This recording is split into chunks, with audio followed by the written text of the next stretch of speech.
Assalamu alaikum wa rahmatullahi wa barakatuh. Bismillah. Bismillahir Rahmanir Rahim. Alhamdulillahi Rabbil Ashrafil Anbiya'i wal Mursaleen.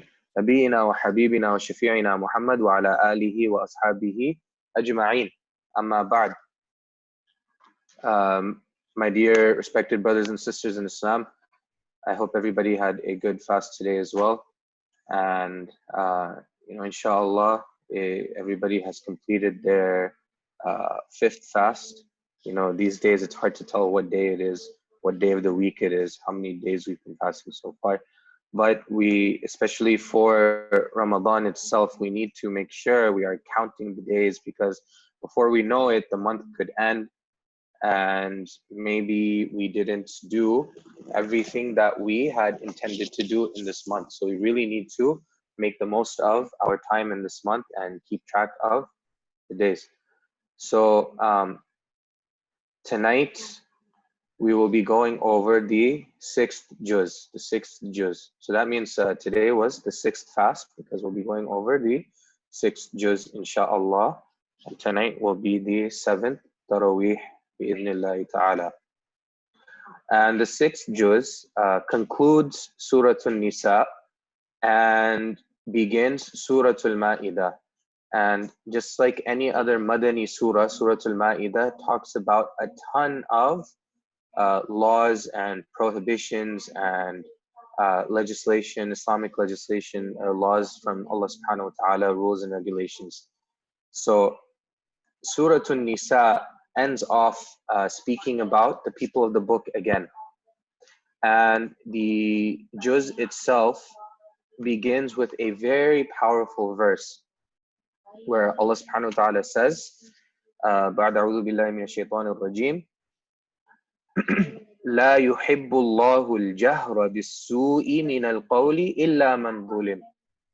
That Allah subhanahu wa ta'ala does not like that evil or anything that is bad or sinful should be mentioned publicly, except for the one إِلَّا مَنْ ظُلِمَ, the one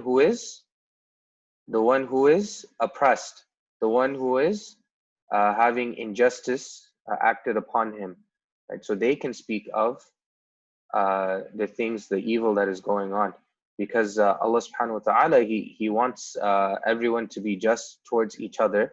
But that doesn't mean that we go around talking about others' bad deeds or our own bad deeds, because everybody sins. Nobody is perfect. Everybody is a sinner, and that is between us and Allah subhanahu wa ta'ala.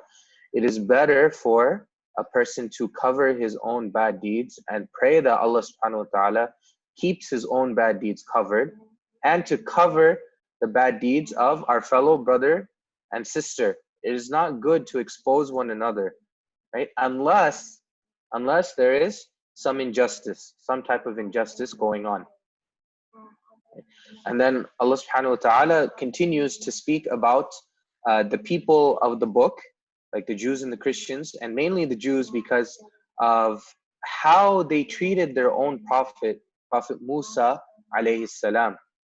They would keep asking Musa alayhi salam for one thing after another, for food and for shelter, from the sun, and so many other things, and they kept asking him, and they took it too far, to where they even said that, we want to see Allah subhanahu wa ta'ala, right? And Allah subhanahu wa ta'ala even caused them to die and brought them back to life, and they still questioned Musa alayhi salam. Allah subhanahu wa ta'ala caused the mountain to be lifted above their heads, ready to crush them, and yet they still questioned Musa alayhi salam, and they still chose not to obey all of the commandments of Allah subhanahu wa ta'ala. So Allah subhanahu wa ta'ala is dispraising them because of their stubbornness in asking for things time again, right? Time after time after time. They would not even feel shy to keep asking Musa alayhi salam to pray to Allah subhanahu wa ta'ala to give them whatever it was that they wanted at the time. And also the breaching of their covenant, right? They chose not to honor the promise that they supposedly made with Allah subhanahu wa ta'ala. And this was a covenant that Allah made with Bani Israel. If they were to be the chosen people, then they would have to fulfill the covenant to Allah subhanahu wa ta'ala. But they chose not to, and they broke it, and they were severely punished for it. And they will all be severely punished for it in the hereafter as well. And then the Juz goes on to speak about the Jews some more, how Allah subhanahu wa ta'ala is now refuting them, is now talking against them, say, because they claim to have killed Isa alayhi salam, but rather Allah subhanahu wa ta'ala says, بَلْ رَفَعَهُ اللَّهُ إِلَيْهِ, but rather he was raised to Allah subhanahu wa ta'ala. Isa alayhi salam was not killed, he was not hung on the cross, and he was not resurrected. Even before the Romans took him to crucify him on the cross, on the crucifix, Allah subhanahu wa ta'ala, and the scholars differ on what exactly happened, but the main point of the story is still the same, where it was not Isa alayhi salam. Either Allah subhanahu wa ta'ala made one of the enemies of Isa alayhi salam to look similar to Isa alayhi salam, or one of the apostles, al-Hawariyun, right, the followers of Isa alayhi salam, one of them, a young man from them, volunteered to go in Isa alayhi salam's place. And this young man happened to look like Isa alayhi salam, and Allah subhanahu wa ta'ala, all things are easy for him, so it would be easy for Allah subhanahu wa ta'ala to make this man also look even more like Isa alayhi salam, to where they would confuse this man for Isa alayhi salam. So instead of Isa alayhi salam being dragged out and hung on the cross and killed and brought back to life, instead what happened was another man was taken in his place. That man was killed, and Isa alayhi salam, from where he was hiding with his apostles, his companions, was raised up to heaven in his physical body, to where he is still alive to this day, and he will return down in that same physical body at the end of time, before the day of judgment, in order to kill ad-Dajjal. So this is what we as Muslims believe, that he was not killed, he was not hung on the cross, but instead Allah subhanahu wa ta'ala raised him up in his physical body. And then Allah subhanahu wa ta'ala, he continues to speak about how the people of the book, they rejected the commandments of Allah subhanahu wa ta'ala, and they broke the covenant, and they are the ones who disbelieve and the ones who commit evil, and they will be the ones in the hellfire, and they will be in the hellfire for all eternity. And Allah subhanahu wa ta'ala continues to say, Ya Ahlal Kitabi, La taghlu fi dinikum, do not be extreme in religion. Allah subhanahu wa ta'ala is prohibiting the people of the book, which means He's also prohibiting us, the followers of Muhammad sallallahu alayhi wasallam, to not be extreme in the religion, right? وَكَذَلِكَ جَعَلْنَاكُمْ أُمَّةً وَسَطًا. We are a ummah that is in the middle path, right? We do not go too far to the left, we don't go too far to the right. We as an ummah, as a nation, the nation of Muhammad sallallahu alayhi wasallam, our goal is to be in the middle, right? We don't go to either extreme. We don't become too harsh, and we don't become too lax, right? Whatever the Prophet sallallahu alaihi wasallam came with was perfect in its message and was in the middle, right? Of course, in certain times there is need for some sternness, and there's need for some laxity, right? There's some times where we need to be hard, and sometimes where we need to be not so hard and not harsh. And this comes with wisdom, and the Prophet ﷺ would exemplify this many times with his interactions with different companions, because he knew how to treat different companions and how to speak to different companions and how to interact with them. And this isn't only with our dealings with other people, but how we approach the religion as well, right? We take it by the middle path, right? The Sirat al-Mustaqim is the middle path, right? The straight path is the middle one, not the one on the left and not the one on the right. And we ask Allah subhanahu wa ta'ala to keep us steadfast on the middle path and the straight path. And then the surah ends, Surah An-Nisa ends going back to the issue of inheritance. What happens if somebody does not have any usul or any furu', right? If he doesn't have anybody above him, like his parents, or if he or she does not have anybody beneath them, like children, right? So what happens, right? Then it talks about, inheritance going to the brothers and the sisters and whatnot, and the uncles. And this is an entire science that can be very confusing. It's not explained properly, but it is nonetheless very, very interesting and a very deep topic to study. And it's if you like math, then it can be very enjoyable as well. And then Allah subhanahu wa ta'ala begins Surah Al-Ma'idah. I mentioned it's a Madani surah. It's a Madani surah. The Surah Al-Ma'idah in the 6th juz goes up to about ayah number 81. Ayah number 81. And it comes in the later stages of the Madani period, right? Towards the end of the Medina period. Right? So Surah Al-Ma'idah min awakhir surah al-Madaniyah. From the very last surahs that were revealed in Medina. And even the very last portion of revelation is in Surah Al-Ma'idah, and we'll get to it shortly. And it talks about the very first ayah is also very powerful, because it's not enough that we worship and obey Allah subhanahu wa ta'ala. It's not enough that we fulfill our covenant and our contract with Allah subhanahu wa ta'ala, but Allah subhanahu wa ta'ala also says, Ya ayyuhalladhina amanu awfu bil-uqud. And also, if you remember, I mentioned that when Allah subhanahu wa ta'ala says, Ya ayyuhalladhina amanu, we have to pay extra attention. And Surah Ma'idah has the most ayahs. It's the surah with the most ayahs that begin with, Ya ayyuhalladhina amanu. And so we have to pay extra attention, because Allah subhanahu wa ta'ala is beginning the surah with Ya ayyuhalladhina amanu. So it's like saying from the very start that, oh, you who believe, right? Everything that comes from ayah number 1 to the very last ayah is addressing you. So pay close attention.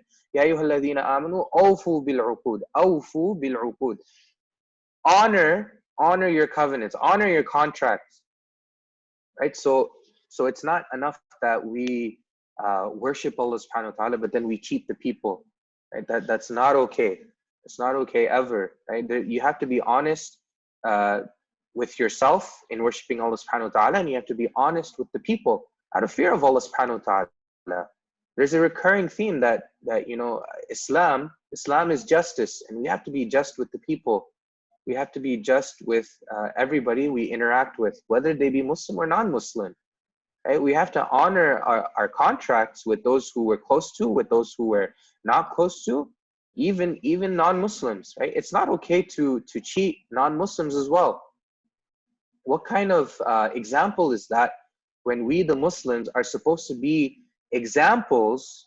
Right? If we claim to be real Muslims, then we are claiming to be examples of the teachings of Muhammad sallallahu alaihi wasallam and the true followers who truly worship Allah subhanahu wa ta'ala in the rightful manner. So if we're going around cheating the people, even if it's non-Muslims, then what kind of example are we setting for the other people?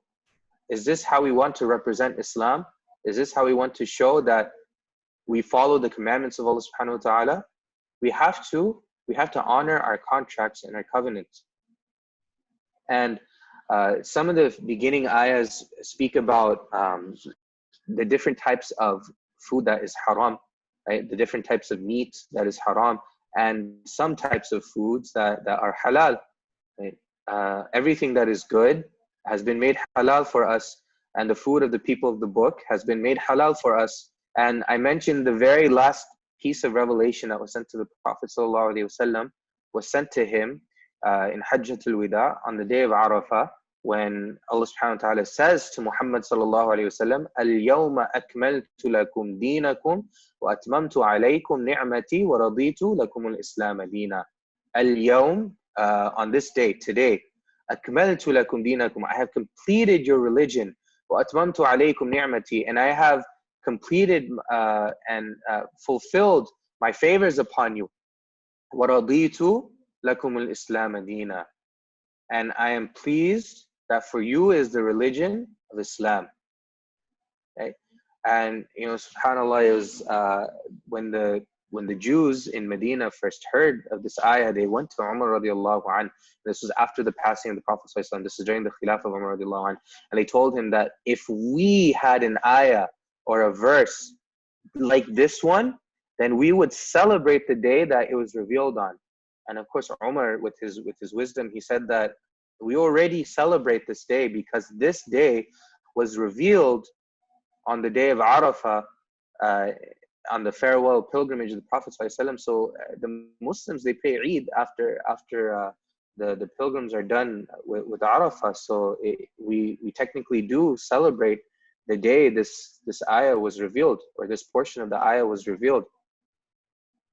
And this was Allah subhanahu wa ta'ala saying that, he did his part. And of course, Allah subhanahu wa ta'ala will always do everything on his end. We have to do everything on our end after that. So after this, there was no more revelation, and all we are left with is the Qur'an in its entirety and the Sunnah of the Prophet sallallahu alaihi wasallam for us to follow, with all of its prohibitions and rules and regulations and laws that have been mentioned in it. And this is a reoccurring theme with any surah that is revealed during the Madani period, the period after the Hijrah, where the Muslims were in Medina. And you can see that there are way more laws mentioned in this surah because it was towards the end of the Prophet's life. Right? Surah Al-Baqarah was sort of towards the beginning of the Madani period, right? Before the Battle of Badr took place. And then Surah An-Nisa took place after the Battle of Badr, and parts Surah Ali Imran. Surah Ali Imran was revealed after the Battle of Badr, and Surah An-Nisa was revealed after the Battle of Uhud. So you can see that there's with each time period of the Madani period, there were certain laws and rules and prohibitions that were put in place. But then you have so many just in Surah Al-Ma'idah, because it was towards the end. It is said that there are 18 rulings in this surah that are not mentioned in any other surah, and there's no rulings in Surah Al-Ma'idah that were abrogated, right? That were cancelled by Allah subhanahu wa ta'ala, because throughout the prophethood of our Messenger sallallahu alaihi wasallam, certain rulings were sent down by Allah subhanahu wa ta'ala that were later abrogated. Right? This is called an-nasikh wal-mansukh. They were later, you could say, cancelled because of maybe the situation of the Muslims at the time. Right? So a very simple example is that at the beginning of the prophethood, alcohol was not outlawed. Right? It hadn't been made haram yet, but then the ruling came down that alcohol is haram. So then the companions, they gave up drinking alcohol from that point on. And of course, there's different ways for rulings to be abrogated. You can, whether it was mentioned in the Sunnah or it was mentioned in a later ayah. And this is all part of usul al-fiqh, right? The principles that take place when with jurisprudence, like rulings and regulations in the religion. So there are so many rulings mentioned in the surah, and it makes sense because of the time period in which this surah was revealed. And then Allah subhanahu wa ta'ala goes on to speak about how some foods are haram except when you're forced to eat it, right? You're forced to eat it, or it's for your own survival. And how some foods are okay. And then it goes into the ayah of wudu. Ayatul wudu is in this surah. Ya ayyuhalladhina amanu idha qumtum ila salati faghsilu wujuhakum wa aydiyakum ila al-marafiqi wamsahu bi ru'usikum wa arjulakum ila al-ka'bayn. These mention the obligatory parts that we have to wash during wudu. Right? And then it also speaks about tayammum, and it speaks about certain aspects of ghusl, of the ritual shower for purification. And then Allah subhanahu wa ta'ala begins to remind us about his bounties which he bestowed upon us, which is Islam, because this message came to the Jews and the Christians, and they rejected the message or changed the message, and they were led to be astray, and they did not obey the commandments of Allah subhanahu wa ta'ala, which caused them to earn his anger. And they used to nullify contracts, and they used to accept riba, interest, and these were all things that Allah subhanahu wa ta'ala prohibited. And they disobeyed the commandments of Allah subhanahu wa ta'ala, and they became disbelievers. And there are many examples that are mentioned in the surah of those who nullified their contracts, and especially the covenants with Allah subhanahu wa ta'ala, like Bani Israel, when they were with Musa alayhi salam and they came upon Al-Bayt al-Maqdis, right? They were so close to entering Jerusalem. They were right there, right there. After 40 years of not being able to enter Bayt al-Maqdis because they worshipped the golden calf, that was their punishment. For 40 years, they were made to wander the deserts. Finally, when they came upon Bayt al-Maqdis, Musa alayhi salam was not even able to enter Jerusalem himself. He passed away before they even came to Jerusalem.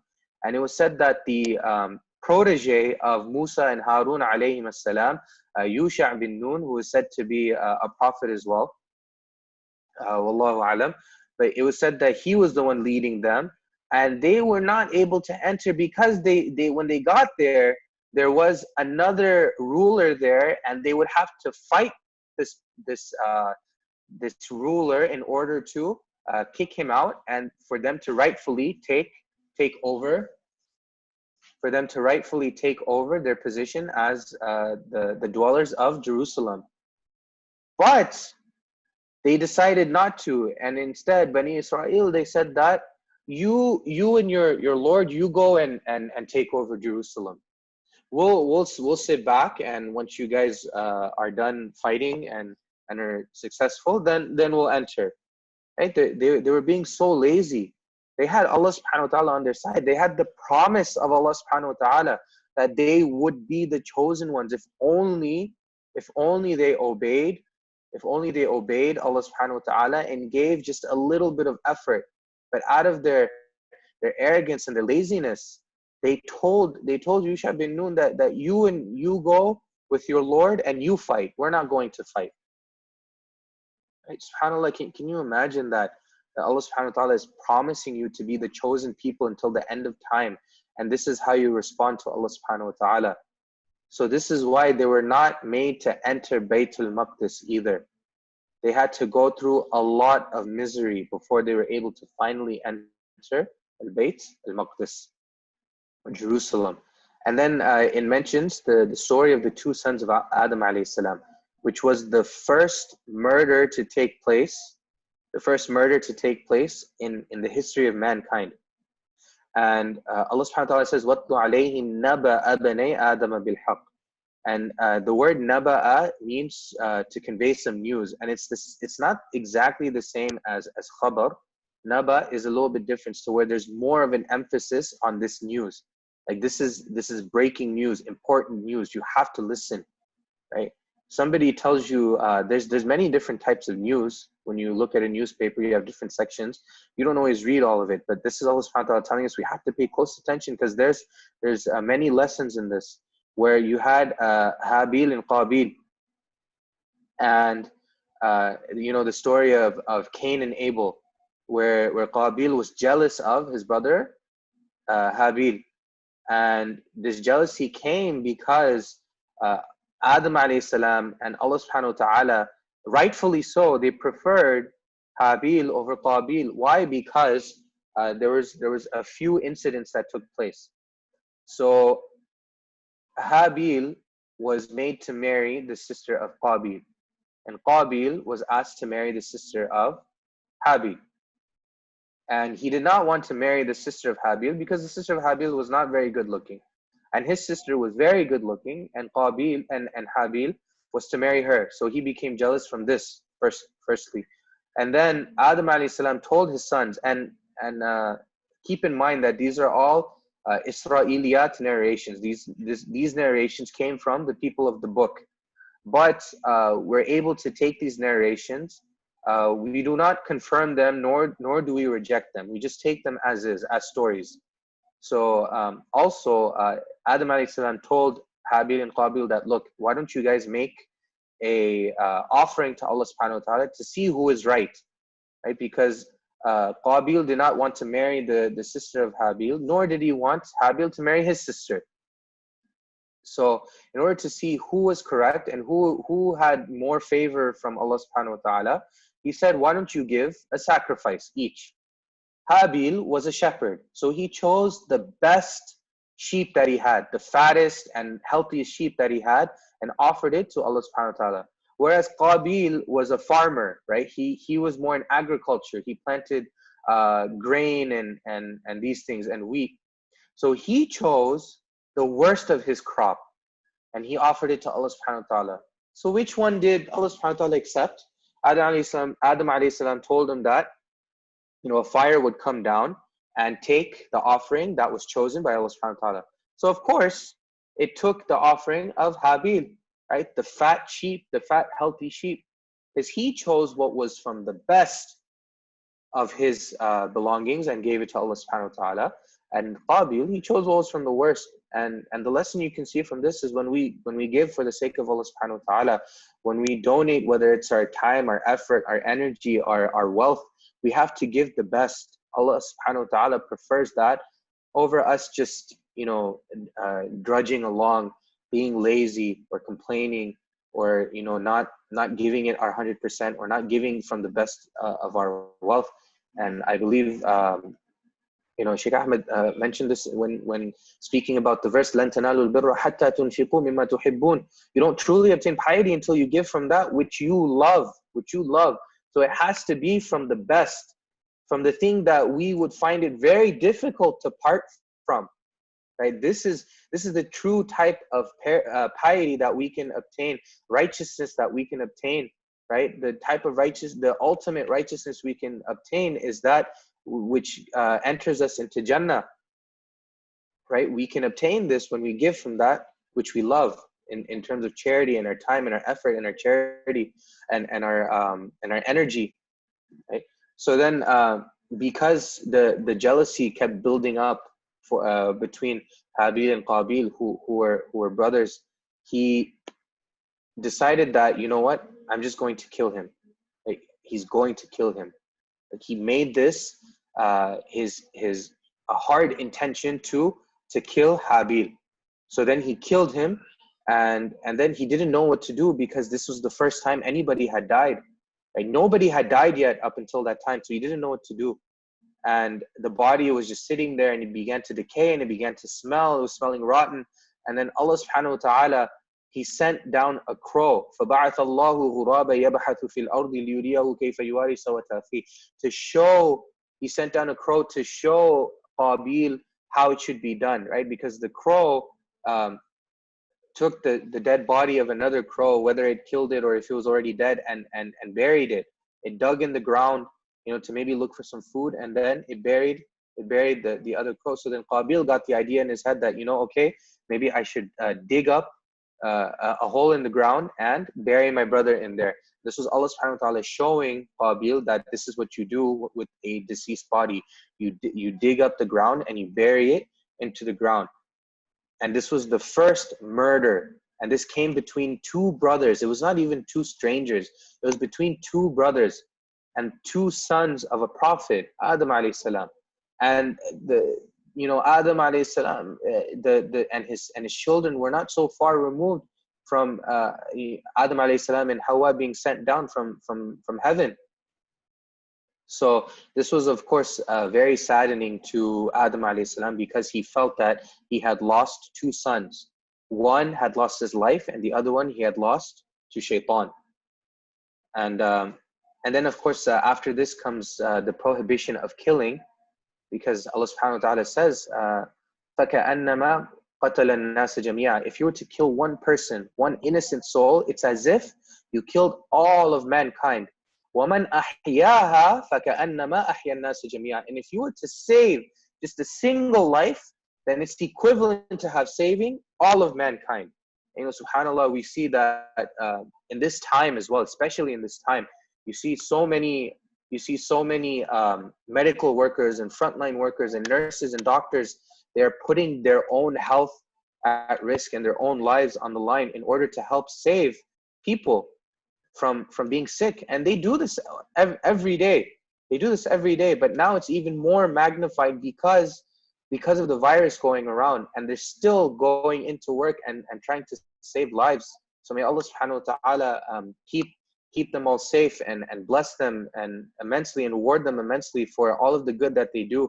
Because even for every one person that they save, for the sake of Allah subhanahu wa ta'ala, out of the goodness of their heart and out of with the intention of Allah subhanahu wa ta'ala's pleasure, it's as if they're saving mankind for every one person.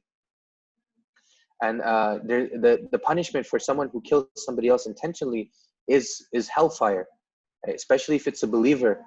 And then it explains the surah ends. The juz ends explaining a little bit about the penalty of stealing and banditry, right? Like highway robbery or stealing from other people, right? By the cutting of the hand, the right hand. According to some of the scholars, but it probably just means the dominant hand of that person.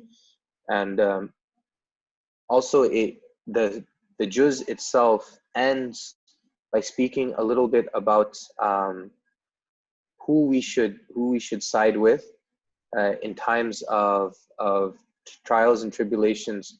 And it says, لَتَجِدَنَّ أَشَدَّ النَّاسِ عَدَاوَةً لِلَّذِينَ آمَنُوا الْيَهُودَ وَالَّذِينَ أَشْرَكُوا.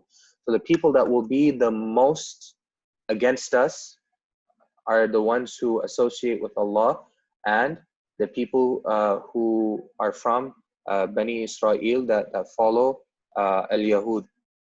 And then وَلَتَجِدَنَّ أَقْرَبَهُمْ مَوَدَّةً لِلَّذِينَ آمَنُوا الَّذِينَ قَالُوا إِنَّا نَصَارَى. The ones that you will find that will be the closest to us and that will be on our side are the ones who believe and the Christians.